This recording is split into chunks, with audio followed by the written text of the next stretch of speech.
Based on an evaluation of countries all over the globe, the Aid to the Church in Need, the Religious Freedom in the World Report 2021, finds that violations against this fundamental human right have expanded and accelerated significantly since our last survey in 2018. Close to 4 billion people live in the 26 countries classified as suffering the most intense attacks on religious freedom. Almost 50% of these countries are in Africa. Over the last 2 years, transnational jihadist groups who systematically persecute all those who do not accept the extremist Islamist ideology have consolidated their presence in sub-Saharan Africa. While a big part of the territory is not accessible to humanitarian aid workers, governments are either unable or, in some cases, apparently unwilling to address the issue. Only recently have multinational task forces been established to help the local governments. In Asia, China and North Korea are the worst offenders where religious freedom is non-existent, as are the majority of human rights. In China, state control is increasingly oppressive. Mass surveillance, including artificial intelligence, refined technology, a social credit system that rewards and punishes individual behavior, and brutal crackdowns on religious and ethnic groups enforce the state supremacy. This is particularly evident through mass internment and coercive re-education programs affecting more than 1 million mostly Muslim ethnic Uyghurs in Xinjiang province. In Myanmar, ongoing assaults against Christians and Hindus in Kachin State have been cast in the shadow of a massive multi-phased attack by the military and other armed groups against the 1 million mostly Muslim Rohingya population in Rakhine State. A growing challenge to religious freedom in Asia comes from expanding ethno-religious nationalist movements. The trend affects billions in this continent, mainly in democratic or semi-democratic contexts, such as Hindu majority India and the Buddhist majority Sri Lanka and Myanmar. The profound impact of religious freedom violations is most evident in Pakistan, where vulnerable women and girls of minority faith groups are abducted, raped, and obliged to change their faith in so-called forced conversions. The rights of these girls and women are so comprehensively denied that they become slaves. In the 36 countries marked in orange in our categorization, full religious freedom is neither enjoyed nor constitutionally guaranteed. During the period under review, President Erdogan of Turkey took steps to position the country as a global Sunni power, threatening the rights of other faiths in the process, as exemplified by the conversion of the Hagia Sophia in Istanbul into a mosque. Islam is promoted in every aspect of public life.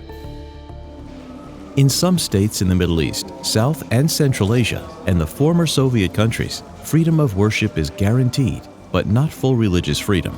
Furthermore, in some countries, conversion from the majority religion is forbidden by law, while in others, suppressed as a result of strong societal pressures.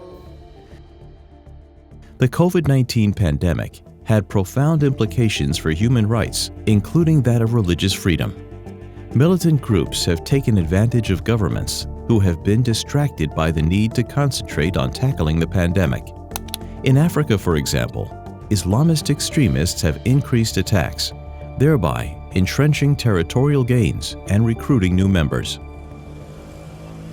Pre-existing societal prejudices against minority religious communities also led to increased discrimination. For example, in Pakistan, where Muslim charities denied Christians and members of other minority faith groups access to food and medical aid. In the West, emergency measures taken in response to the pandemic impacted freedom of assembly and religious freedom, prompting criticism and debate. In this report, we have introduced for the first time a new category titled Countries Under Observation, where we have observed new factors which could have a significant impact on religious freedom in the future. Evidence for this category is the violent demonstrations in Latin America, where protesters attacked and destroyed religious symbols and property. In some regions, violent hate crimes were carried out against religious leaders and members of the faithful. Pope Francis has defined what he terms polite persecution, in which evolving values and new cultural norms have consigned religions to what he calls the quiet obscurity of the individual conscience. For example, in the West, the right to conscientious objection on religious grounds for healthcare professionals in relation to issues concerning abortion and euthanasia is no longer meaningfully protected by law. But the period under review has also seen significant change for the better. There was important progress in terms of religious dialogue, and faith leaders were able to play an increasingly important role in conflict resolution, helping to bring warring sides to the negotiating table. The visits of Pope Francis to the United Arab Emirates resulted in the signing of a document titled Human Fraternity for World Peace and Living Together. Dramatic world events, be they in Africa, Asia, or indeed in the Middle East, have led to an unprecedented rise in that most serious of claims, namely genocide.